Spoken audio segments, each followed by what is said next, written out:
ഞാൻ മർമ്മപ്രധാനമായ ചോദ്യമാണ്.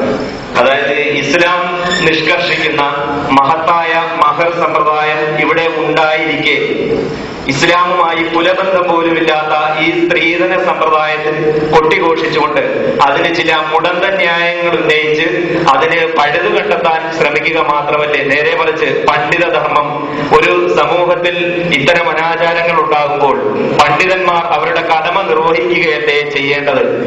ഒരു സമൂഹത്തിൽ പണ്ഡിതന്മാരും ഭരണകർത്താക്കളും നല്ലവരാകുമ്പോൾ അവരവരുടെ കടമ നിർവഹിക്കപ്പെടുമ്പോൾ ആ സമൂഹം ഉത്തമ സമൂഹമായി മാറുമെന്ന് തിരുനബി സല്ലല്ലാഹു അലൈഹി വസല്ലം പ്രഖ്യാപിച്ചിട്ടില്ലേ?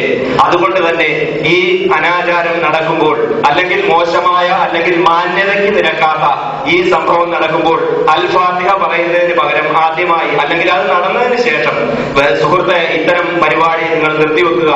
ലക്ഷക്കണക്കിന് യുവതികൾ ഇവിടെ നിർധനരായ യുവതികൾ സ്ത്രീധനം കൊടുക്കാൻ കഴിവില്ലാത്തതിന്റെ പേരിൽ കഷ്ടപ്പെടുത്തുന്നത്, അതിന് പരിഹാരം കാണാൻ ശ്രമിക്കുക. വിശദീകരണം അദ്ദേഹം അച്ചാരം വാങ്ങാതെയും സ്ത്രീധനം വാങ്ങാതെയും കെട്ടി എന്നൊരു അബദ്ധം പറ്റിപ്പോയി. മറ്റുള്ളവരെ കൊണ്ടും ആ അബദ്ധം ചെയ്യിപ്പിക്കാൻ ഒരുപക്ഷെ ശ്രമിക്കാനായിരിക്കും ശ്രമിക്കുന്നത്. പണ്ടൊരാൾ മുട്ടയടിച്ചപ്പോ ഇതുപോലായിരുന്നു. ആരോ പറഞ്ഞ് അദ്ദേഹം മുട്ടയടിച്ചപ്പോഴാണ് അതിന്റെ അബദ്ധം മനസ്സിലായി. പിന്നെ 10 പേരെ കൊണ്ടുകൂടി മുട്ടയടിപ്പിക്കാൻ ശ്രമിച്ചു. അദ്ദേഹം മുട്ടയടിപ്പിച്ച അദ്ദേഹത്തിന് സന്തോഷമായി.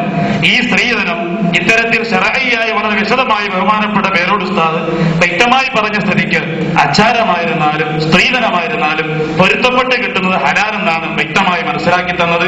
അതുകൊണ്ട് ദയവ് ചെയ്ത് അതൊരു അനിസ്ലാമികമായിട്ടോ ഇസ്ലാമിനെ നിരക്കാത്ത ചടങ്ങായിട്ടോ പരിചയപ്പെടുത്തുന്നതോ പ്രചരിപ്പിക്കുന്നതോ ശരിയല്ല എന്ന് വേണം പൊതുജനം മനസ്സിലാക്കാൻ എന്നുകൂടി.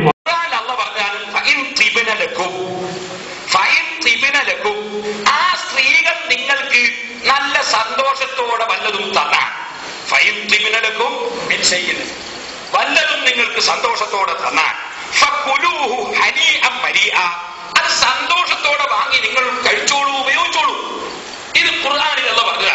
ഖുർആനിൽ സന്തോഷത്തോടെ സ്ത്രീയുടെ ഭാഗത്ത് നിന്ന് വല്ലതും തന്നാൽ വാങ്ങിക്കോളൂ എന്ന് ഖുർആൻ പറയുമ്പോ അത് വാങ്ങൽ ഹറാമാണ് എന്നൊരു മസ്അല പറയണമെങ്കിൽ ക്രിസ്ത്യാനികളുടെ പാതിരിമാരെ പോലെ സ്വന്തം മതമുണ്ടാക്കാൻ അധികാരമുണ്ടെന്ന് വിശ്വസിക്കുന്ന